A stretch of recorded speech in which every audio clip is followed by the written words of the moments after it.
Assalamualaikum warahmatullahi. Good afternoon, my students. Alhamdulillah, we meet again in this moment, in this afternoon. I hope Allah always bless us. In other that we can finish, we can accomplish our tasks for today. Especially we study English. We back again after we do middle test. We have to study again, especially for our the sentence material. Oke, selamat sore murid-murid Bapak yang Bapak cintai. Kita berjumpa kembali di sore hari ini. Mudah-mudahan Allah selalu memberikan kesehatan kepada kita, memberikan kebahagiaan, keselamatan, sehingga kita selalu bisa melaksanakan kewajiban kita, melaksanakan tugas kita, terutama belajar bahasa Inggris. For today, we would like to study about chapter 4. The special material is about procedure text. Ya, untuk hari ini kita akan belajar prosedur teks prosedur. Kalau diartikan satu-satu itu teks itu adalah teks naskah, teks itu naskah, prosedur itu cara atau langkah-langkah, atau dalam bahasa lain itu steps ya, steps itu langkah-langkah.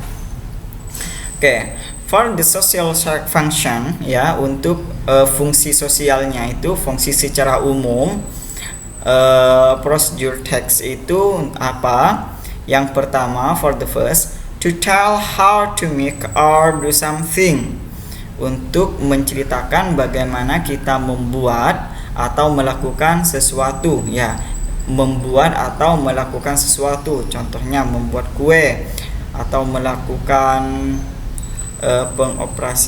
membuka HP gitu ya. Kemudian to give guidance in using certain appliance ya. Artinya itu untuk memberikan bimbingan ya dalam menggunakan appliance itu alat-alat rumah tangga.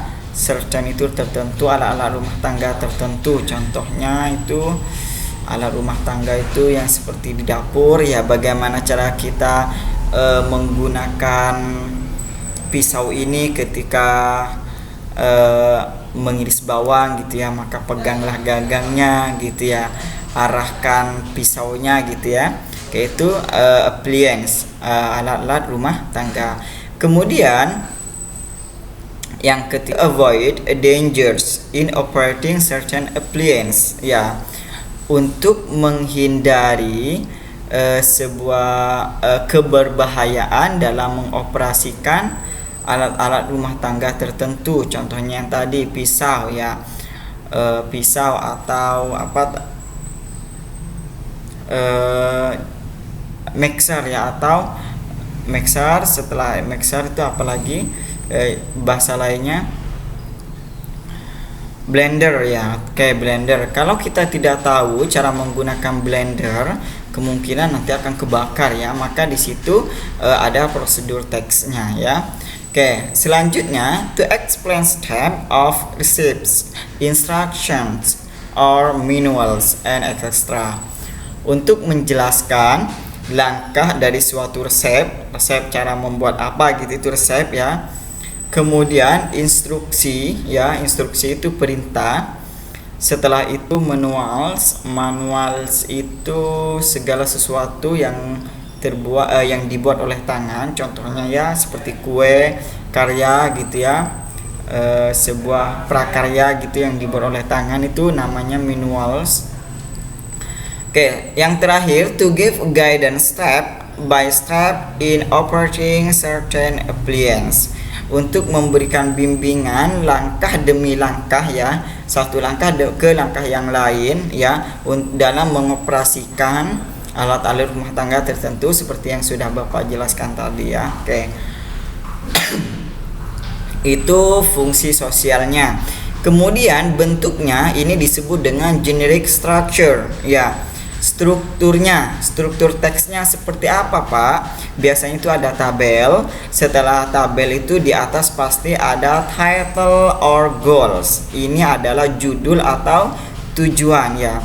Judulnya apa? Contohnya how to make cake, bagaimana cara membuat kue. How to switch on the telephone, bagaimana cara menghidupkan telepon. Seumpama gitu contohnya ya, judulnya. Kemudian ada the ingredient atau material ya.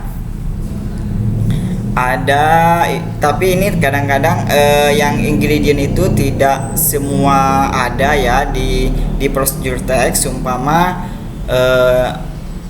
cara membuat HP itu ingredientnya itu seperti obeng gitu ya. Masa HP pakai obeng?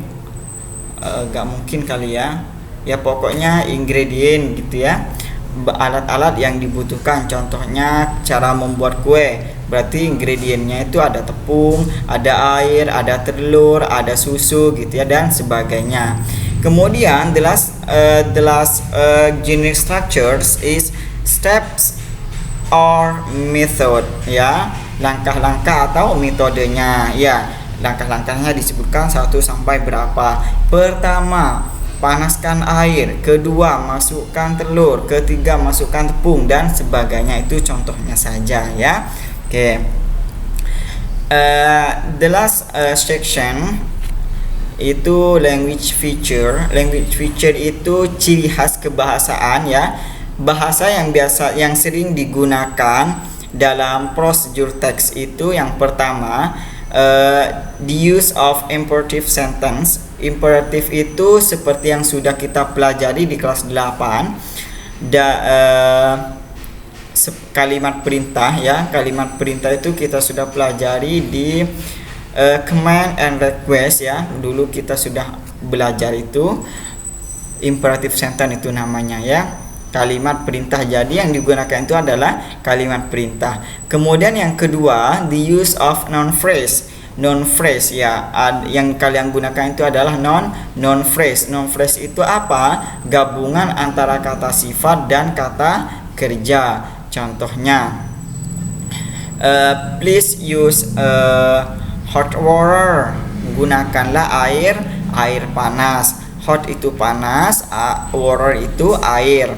Hot itu adjektif, kata sifat. Water itu noun, kata benda. Jadi gabungan antara kata sifat dan kata benda itu disebut noun phrase. Selanjutnya, the use of conjunction ya. Penggunaan dari conjunction, kata penghubung. Ada the first, ada second, ada the third ya. Next, then gitu ya, termasuk di conjunction. The first itu artinya pertama, second kedua, the third ketiga, dan selanjutnya. Then artinya kemudian, next artinya selanjutnya gitu ya. Oke, itu masuk di conjunction. Oke, untuk hari ini itu saja. Just this our material for today. You just write down in your books. Kamu hanya tugasnya menulis di bukunya. Kemudian jangan lupa dalam kurung itu artiin sesuai dengan yang Bapak sudah artiin tadi. And then you send your work to my phone number ya. Jangan lupa kalian kirim hasil karya kalian, hasil pekerjaan kalian di nomor Bapak ini. For the last I see. Wassalamualaikum warahmatullahi wabarakatuh.